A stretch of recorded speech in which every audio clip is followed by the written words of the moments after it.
आज का टॉपिक है आपका एडिशन के लिए ट्रायंगुलर लॉ। तो देखते हैं ट्रायंगुलर लॉ में कैसे करना है। जो हमने लास्ट लेक्चर में पैरेललोग्राम थ्योरम जो पढ़ा था, जिसकी वजह से हम सम करना सीखे थे, दो वेक्टर का एडिशन, तो वैसे ही यहाँ पर भी हम सीखेंगे, है ना। उसमें कोई चेंजेस नहीं है सेम टू सेम है मेथड, लेकिन छोटा सा पार्ट है वो चेंज होता है। और क्या चेंज होता है हम देख लेते हैं उसमें। तो यहाँ पर जैसे आप बात देख रहे हैं कि ट्रायंगुलर लॉ है, तो मतलब एक ट्रायंगल बनना चाहिए। अब कैसे ट्रायंगल बनेगा तो देखते हैं उसमें। फॉर एग्जाम्पल मैंने कोई यहाँ पर ऐसे कोई ये ले लिया आपका वेक्टर ए, वैसे ही कोई दूसरा वेक्टर ले लेता हूँ वेक्टर बी, ऐसे, है ना। वेक्टर बी यहाँ नहीं ड्रॉ करते हुए यहाँ ड्रॉ कर देते, चलिए। तो ये हो गया वेक्टर बी। ये है आपका वेक्टर ए, यहाँ पर नाम दे देते हैं, this is vector A and this is vector B.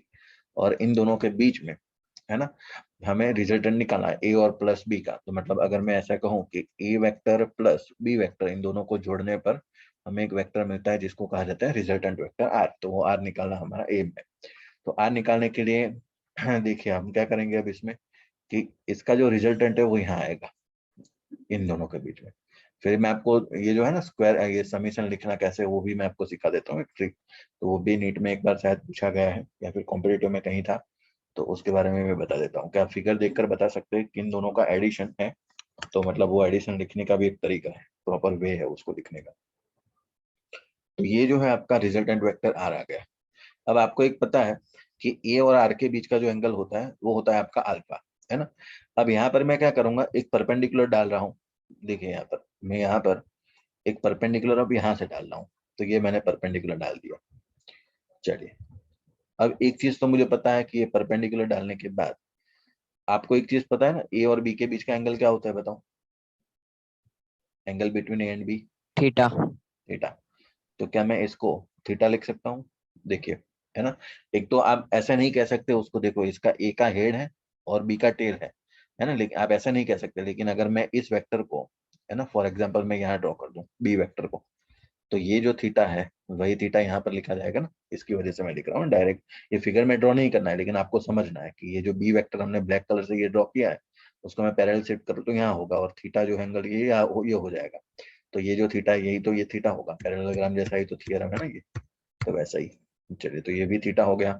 ये सामने वाला पार्ट कौन सा हो जाएगा? बी साइन थीटा, है ना। आप याद कर लो, थीटा के सामने वाला हाइपोटेनियस जो होता है आपका मल्टीप्लाई बाई साइन थीटा, ऐसा होता है। और एडजेसेंट साइड जो होती है वो हम लिखेंगे यहाँ पर बी कॉस थीटा। वो आगे वाले जैसे कड़ा किया था वैसे का वैसे यहाँ पर सेम करना है। ट्राइंगल में लिख देता हूँ यहाँ पर एक्स वाई जेड, है ना। तो फिर से अगर आप देखें यहाँ पर, तो ट्राइंगल एक्स वाई जेड में आपका एंगल वाई जो है यहाँ पर आपका 90 डिग्री बन रहा है, देखिए। तो मैं क्या ऐसा लिख सकता हूँ, X Z square is equal to X Y square plus Y Z square. X Z square है क्या आपका R square, X Y square क्या है आपका A plus B cos theta का होल स्क्वायर। वैसे का वैसा सेम डेरिवेशन आ रहा है, देखो। तो बी साइन थीटा का स्क्वायर, है ना। सेम टू सेम डेरिवेशन चलेगा। यहाँ से इसको सॉल्व कर लो तो a square plus B square cos square theta plus 2ab cos theta plus B square sine square theta. चलिए, यहाँ से अब कौन कौन ये देखो, यहाँ से बी स्क्वायर यहाँ से कॉमन आ जाएगा। बी स्क्वायर कॉमन, और cos square plus sine square 1 हो जाएगा। तो वी कैन राइट क्या करेंगे यहाँ पर, a square plus B square plus 2ab cos theta. यहाँ से आपका रिजल्टेंट वेक्टर जो है यहाँ से स्क्वायर निकालेंगे, तो यहाँ पर मैं स्क्वायर रूट लिख दूंगा। तो देखो सेम टू सेम फॉर्मूला बन गया यहाँ पर, है ना। ऐसा कोई चेंज है ही नहीं। अब यहाँ पर वैसे ही टेन अल्फा लिखना है, तो देखिए अब मैं टेन अल्फा भी लिख देता हूँ। चलिए, तो tan alpha is equal to B sine theta, जो वहां पर फॉर्मूला था वैसे का वैसा ही है। ट्राइंगुलर लॉ नया है, तो वहां पैरेललोग्राम बनाया था, यहाँ पर ट्राइंगल से सॉल्व किया, बाकी डेरिवेशन तो सेम ही है। बी साइन थीटा अपॉन ए प्लस बी कॉस थीटा। वैसे ही आपको अगर टेन बीटा निकालना है, तो मैंने टेन बीटा निकालने के लिए बताया था, क्या करेंगे बताओ? A sine theta upon b plus a sine theta upon b plus a cos theta, a है। Cos theta. रिप्लेस कर देना है बी से, बी को रिप्लेस कर दो ए से, है ना। अगर मुझे फिगर में समझना है इसको, तो ए वेक्टर के बदले बी डाल दूं और बी वेक्टर के बदले ए डाल दूं, फिर से डेरिवेशन करूं, तो आपको ये सीधा टेन बीटा मिल जाएगा, है ना। तो वो भी हमने डिस्कस कर लिया था। तो ये बहुत ही आसान मेथड है। आपको कभी कभी क्या, जब भी स्टेट बोर्ड मतलब स्कूल की जब भी एग्जाम होगी, तो उसमें पैरेललोग्राम मेथड जो ना वो मैक्सिमम पूछते हैं। अगर उसके बदले उसने शायद ट्राइंगल मेथड पूछ लिया, तो ट्राइंगल एडिशन जो भी है वो भी ऐसे ही होता है, उसमें कोई प्रॉब्लम नहीं है। बहुत ही आसान है ना। सेम टू सेम ऐसे हम कर लेंगे इसको। चलिए उसके बाद नेक्स्ट आगे बढ़ते हैं। अब आपको मैं एडिशन के बारे में थोड़ा बताऊंगा। ये जो एडिशन कर रहे हैं ना, तो उसको कैसे समझेंगे।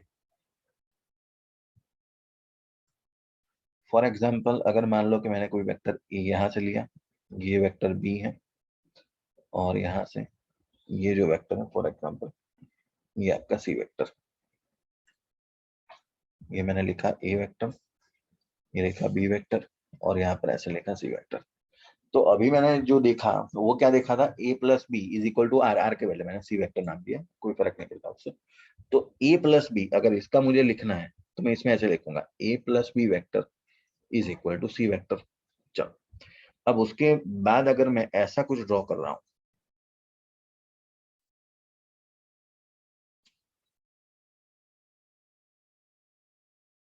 चलिए इसमें मैं नाम देता हूं, ये है आपका ए वेक्टर, ये है बी वेक्टर, और ये है सी वेक्टर।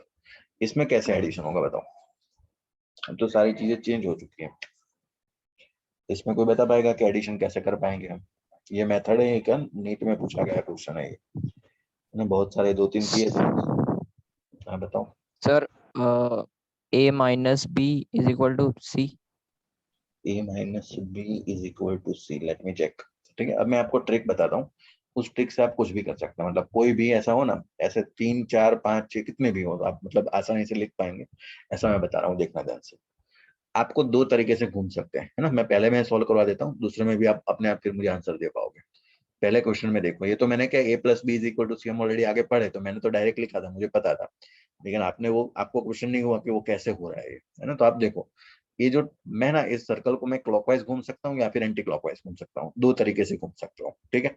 फॉर एग्जाम्पल, अगर मैं उसको एंटी क्लॉकवाइज घूम रहा हूँ, है ना, पहले मैं दोनों तरीके से बताऊंगा, दोनों से आंसर सेम निकलता है, आप कैसे भी घूम लो।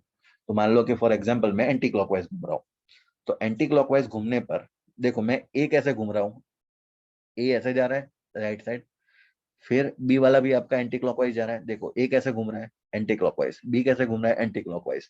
तो मैं एंटी क्लॉकवाइज स्टार्ट कर रहा हूं, तो जो मेरे साथ घूम रहा है उसको मैं एक साइड ही लिखूंगा, है ना। जो मेरे साथ घूम रहा है उसको मैं एक साइड लिखूंगा। फिर देखो बी खत्म हुआ, फिर सी की बारी आई, उल्टे घूमते हुए। तो एंटी क्लॉकवाइज घूमते हुए सी मुझे कहाँ मिला है, सामने मिल रहा है। तो जो सामने मिलेगा उसको मैं इक्वल टू के उस साइड लिख दूंगा वहां पर। ये मेथड है। फिर से बता रहा हूँ, देखो मैं ऐसे एंटी क्लॉकवाइज के लिए बताया, मैं क्लॉकवाइज के लिए भी बता दूंगा आपको। तो देखो मैं एंटी क्लॉकवाइज घूम रहा हूँ, तो देखो ए वेक्टर मेरे साथ घूमा, तो मैंने ए लिखा। फिर बी वेक्टर मेरे साथ घूम रहा है, तो प्लस उसमें जोड़ दिया। फिर सी की बारी आई, तो सी तो मुझे सामने मिल गया एंटी क्लॉकवाइज घूमने पर, तो मैंने इक्वल टू के उस साइड लिख लिया उसको। ये लिखने का मेथड है। अगर मैं इसको क्लॉकवाइज घूम के लिखता तो भी मैं लिख सकता था, यही आंसर आता, देख लो। अगर मैं क्लॉकवाइज घूमता, चलो सी की बारी आई, तो मैं क्लॉकवाइज जा रहा हूँ, देखो। तो मैं सी घूमा, तो सी को मैंने एक साइड लिख दिया। अब देखो सी के सामने बी, देखो बी आया, हाँ बी तो मेरे सामने मिल रहा है, तो मुझे इक्वल टू के उस साइड लिखना पड़ेगा। फिर ए की बारी आई, हाँ ए बी मुझे कहाँ पर मिल रहा है, सामने मिल रहा है, तो मुझे बी में उसको जोड़ देना चाहिए ए वेक्टर को।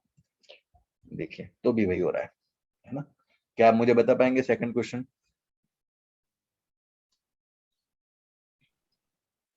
a is equal to C plus B.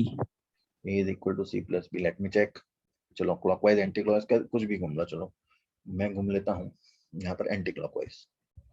Anti clockwise चलो ए, तो चलो एक साइड एंटी क्लॉकवाइज घूम रहा हूँ, चलो बी सामने मिल गया, तो बी सामने लिख दिया बी। फिर उसके बाद एंटी क्लॉकवाइज घूमने पर, हाँ सी भी एंटी क्लॉकवाइज ही घूम रहा है, तो वो तो सामने नहीं मिल रहा है, तो सी जो है वो यहाँ लिखा जाएगा। So b is equal to a plus c, ये आएगा।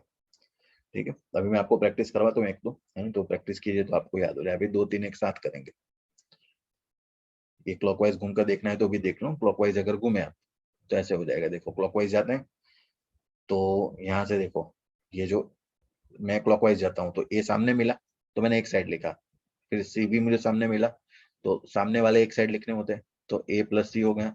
और बी जो है वो मेरे साथ चल रहा है तो उसको इक्वल टू के उस साइड लिखना है, तो वो भी वैसे सेम हो जाएगा, है ना।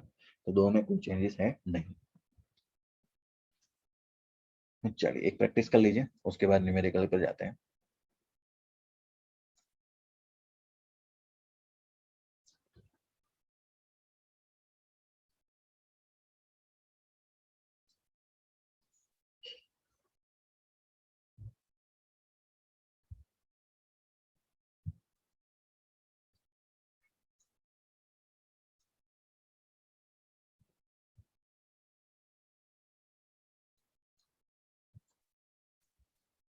निकाल दीजिए कितने सारे vector A B C D E F, बताइए क्या कहाँ पर एडिशन हो रहा है।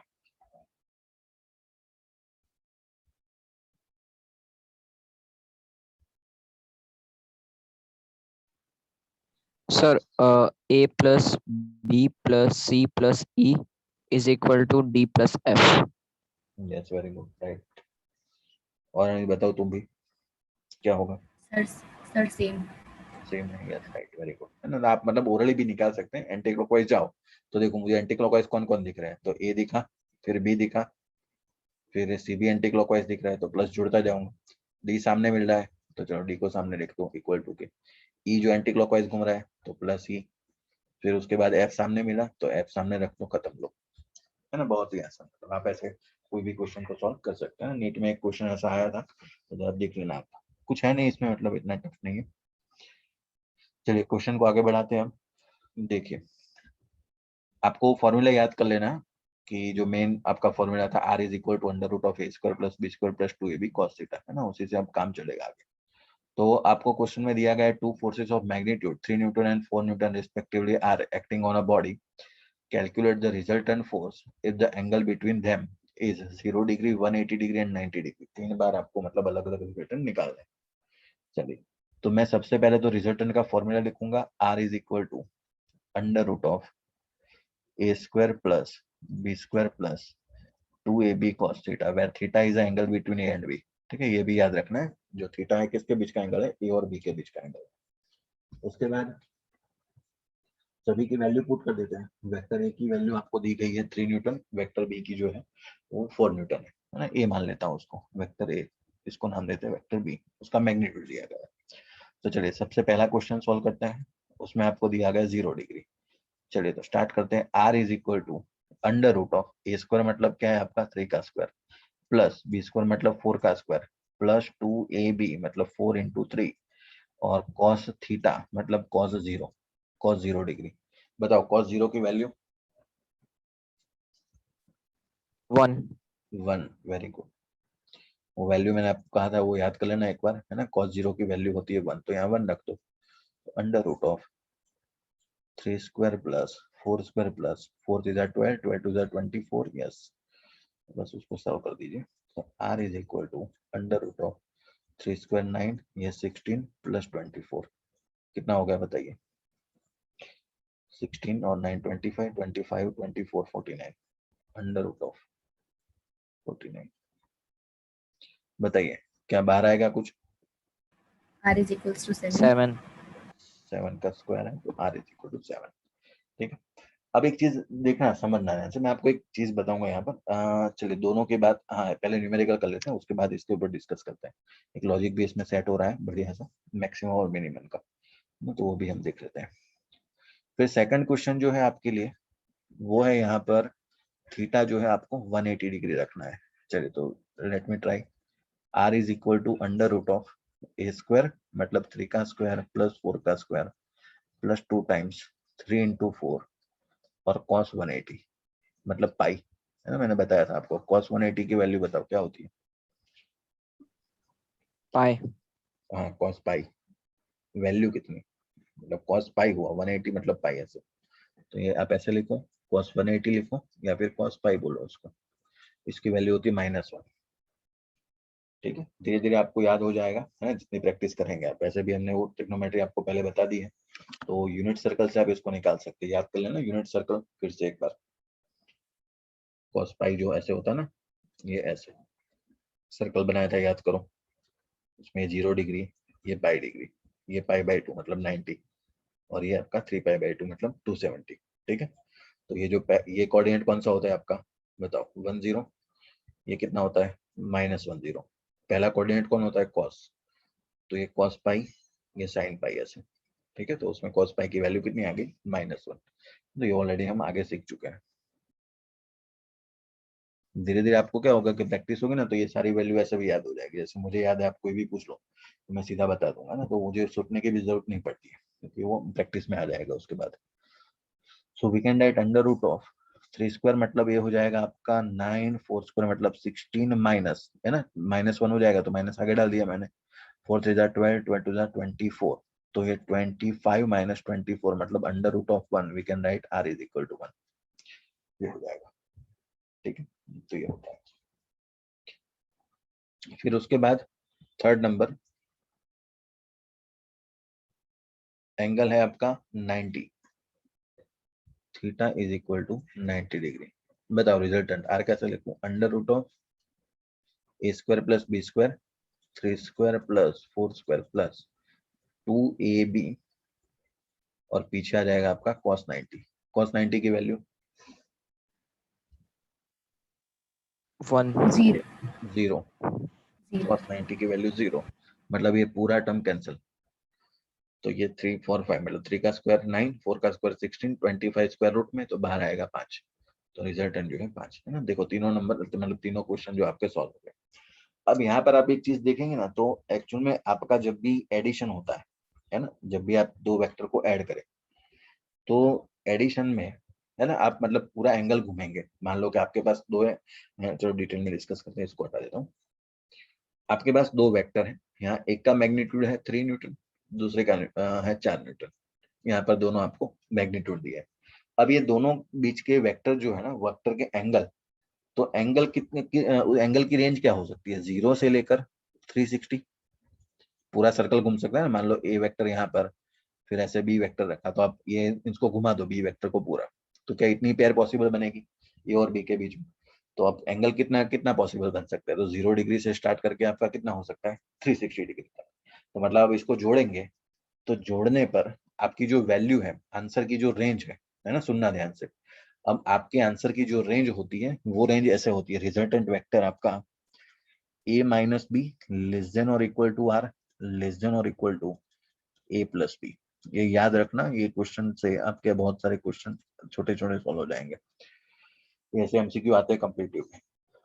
फिर से बता रहा हूँ, ये वेक्टर a जो 3 न्यूटन का है, b है 4 न्यूटन का, कोई भी रैंडमली कोई भी एग्जांपल हो, तो इसका जो रिजल्टेंट वेक्टर है वो किसके ऊपर डिपेंड है, ए और बी तो फिक्स हो गया, तो क्या चेंज हो सकता है, थीटा।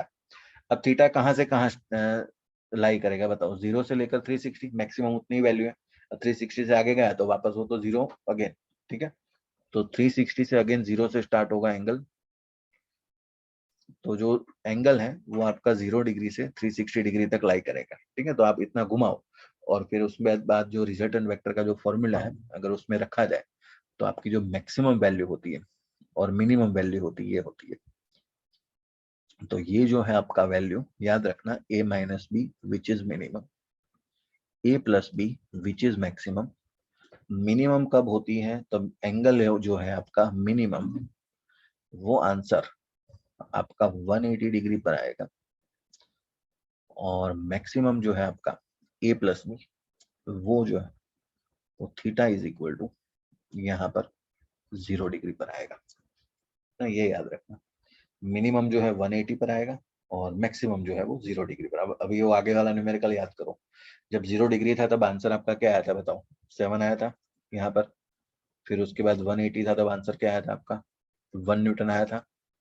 उसके बाद 90 में 5 न्यूटन आया था समथिंग। तो उसमें तो आप देखो 0 में 7 मैक्सिमम है, और 180 में आपका मिनिमम हो जाएगा। तो मिनिमम जो है वो 1 न्यूटन वहां से स्टार्ट होगा और मैक्सिमम तक लाई करेगा। वो अकॉर्डिंग टू थीटा वैल्यू आपकी चेंज होगी, लेकिन होगी इनके बीच में, है ना। फिर कोई भी थीटा डाल दो, तो आपका आंसर का जो रेंज है वो इनके बीच में ही रहेगा ना, ये आपको याद रखना है।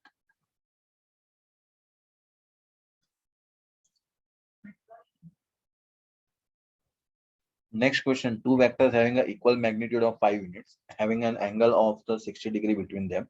Find the magnitude of the resultant vector and its angle from one of the vectors. Okay. मतलब tan अल्फा बीटा की बात करा है। चलिए स्टार्ट करते हैं। सबसे पहले तो रिजल्टेंट निकाला है और इक्वल मैग्नीट्यूड ऑफ 5 यूनिट्स है ना, इक्वल मैग्नीट्यूड है। तो देखिए आप resultant r is equal to under root of ये और b दोनों 5 है, इसका मतलब ऐसा हुआ है ना। तो 5 स्क्वायर, अब तो फॉर्मूला याद होगा, a square plus b square plus 2ab, तो 2ab फिर cos आ जाएगा आपका 60। बताओ cos 60 की वैल्यू? 1 by sir 2. 1/2। 1/2 हो जाएगा ये। तो 1/2 से 2 कैंसिल, तो बताओ अंडर रूट कितना बचा? 5 स्क्वायर प्लस 5 स्क्वायर, 2 तो कैंसिल हो गया, प्लस 5 स्क्वायर, मतलब ऐसा हो जाएगा 3 टाइम्स 5 स्क्वायर अंदर, तो ये हो जाएगा 5, बाहर आ जाएगा तो √3 तो एज इट इज रह जाएगा। तो रिजल्टेंट जो है वो आपका r इज इक्वल टू 5√3 बच जाएगा। ठीक है, ये होता है। उसके बाद उसने कहा है कि find the magnitude of the resultant vector, yes वो तो निकल गया, and its angle from one of this vector. tan alpha का फॉर्मूला बताइए, बताओ क्या था tan अल्फा का formula? b sin theta upon b sin theta upon a plus b cos theta। a plus B cos theta, yes. तो ये हमने रखना है। ठीक है, चलिए तो रखना स्टार्ट करते हैं। b sin थीटा मतलब b की वैल्यू 5, sin थीटा मतलब sin 60, यहाँ पर है ना, थीटा मतलब दोनों angle between a and b की √3/2। तो sin 60 पहले एक बार रख देते हैं, उसके बाद वैल्यू पुट करते हैं। 5 प्लस ये हो जाएगा 5 और यहाँ पर cos 60 डिग्री। चलिए तो सभी वैल्यू को हम पुट कर देते हैं। तो यहाँ पर 5, ये हो जाएगा आपका √3/2 डिवाइड बाई ये हो जाएगा 5 प्लस 5, ये कितना cos 60 आपका 1/2। चलिए इसको सॉल्व कर लीजिए, तो सॉल्व करने पर आपका जो आंसर है वो मिल जाएगा। चलिए देखते हैं।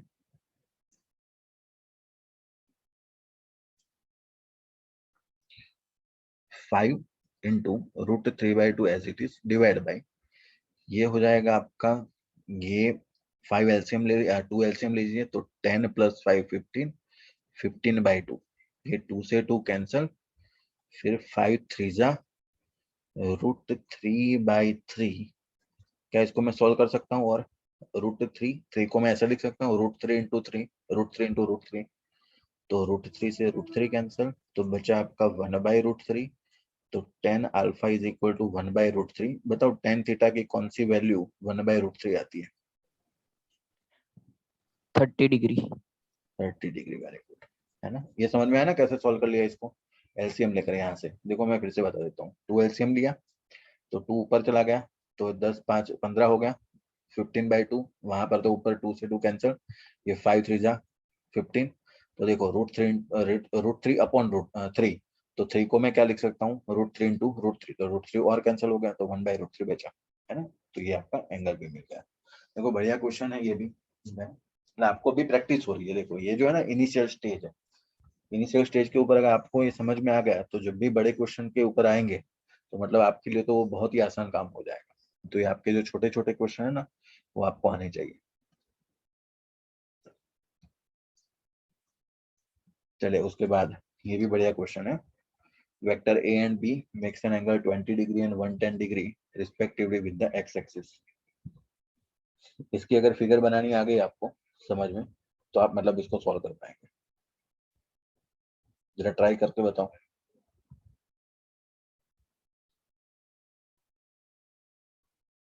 एंगल बनाओ, उसकी फिगर बनाओ, फिर मैं बनाता हूँ, फिर आप चेक करो। एक्स एक्सिस के साथ आप एंगल बनाओ a का 20 डिग्री का और b का बनाओ 110 डिग्री का, और उसके बाद आपको समझ में आ जाएगा क्या कहना चाहता है। चलिए स्टार्ट करते हैं। चेक कर लेना अपनी फिगर कैसे बनी है कि नहीं बनी है। मैं बना रहा हूँ यहाँ पर एक्स एक्सिस, ये रहा आपका, और ये हुआ आपका वाई एक्सिस फॉर एग्जाम्पल। ठीक है, तो मैंने कोऑर्डिनेट बना लिए, एक्स और वाई एक्सिस पहले बना लेता हूँ मैं। तो ये हो गया आपका एक्स एक्सिस, ये हो गया आपका वाई एक्सिस। अब जो वेक्टर ए है, सुनना ध्यान से, आपका जो वेक्टर ए दिया है वो एक्स एक्सिस के साथ कितना एंगल बना रहा है 20 डिग्री। तो मैंने ये बना लिया, ये वेक्टर है ना, और 5 मीटर का है तो उस हिसाब से मैं लेंथ रखूंगा। फिर दूसरा जो वेक्टर है वो एक्स एक्सिस के साथ 110 बना रहा है, मतलब 90 से ज्यादा हो गया, तो ये यहाँ पर होगा, है ना। देखो आप, मैं जस्ट आपको नॉलेज से बता रहा हूँ, ऐसे, है ना, लॉजिक से। तो यहाँ देखिए आप, ये 20 डिग्री पर आपका वेक्टर ए हो गया जिसका मैग्नीट्यूड है 5 मीटर। फिर ए के साथ एंगल बनाया उसने 110 डिग्री, जो वेक्टर बी है जो है आपका 12 मीटर का, और आपको रिजल्टेंट वेक्टर निकालना है। तो रिजल्टेंट वेक्टर का फॉर्मूला तो मुझे पता है, r is equal to under root of A square plus B square plus 2ab cos theta. उसमें थीटा किसके बीच का एंगल है बताओ? थीटा इज एंगल बिटवीन, बताइए, A and B. A and B. अब इसमें कितना हो रहा है थीटा? यहाँ पर थीटा कितना है इस केस में? 110. ए और बी के बीच में। Sir 90। Very good, yes. A और बी के बीच में देखो, ये 110 तो एक्स एक्सिस के साथ बना ना। क्वेश्चन में देखो कंफ्यूज करने के लिए आपको बस छोटी सी हिंट दी है उसमें, तो उसमें आप कंफ्यूज हो जाते हैं। Angle theta is angle between A and B vector, है ना, जिन दोनों के लिए हम रिजल्टेंट वेक्टर निकालना चाह रहे हैं। तो देखो यहाँ पर ये जो है आपका 20 है, ये 110 है, तो इसमें से हटा दो तो ये एंगल कितना हो गया आपका 90 degree. This angle is 90 degree, है ना। 110 में से 20 हटा दो, बस अब लिख दो resultant r is equal to under root of, तो हो गया। फिर ये क्या है, 5 का स्क्वायर प्लस 12 का square, a square plus B square plus 2ab मतलब 2 5, बी का मतलब बाहर, और यहाँ पर हो जाएगा आपका cos 90 की वैल्यू 0, तो मतलब ये पूरा पूछेगा टर्म जो है वो कैंसिल हो गया। तो बचेगा अंडर रूट ऑफ 25 प्लस 12 का हो जाएगा 144, ये हो जाएगा अंडर रूट ऑफ 169, तो बाहर आकर 13। तो रिजल्टेंट जो है आपका 13 मीटर मिल गया यहाँ से, है ना। बहुत ही आसान क्वेश्चन है ना। वो पैर है ना, आपने पाइथागोरस की पैर पढ़ी होगी आपने, है ना, 5 12 13 जैसे करके 3 4 5 6 8 10, है ना, ट्रिपलेट्स होते हैं, आपने वो सुना होगा। वैसे यहाँ पर 90 डिग्री पर ऐसे रिजल्टेंट आपको मिल जाता है।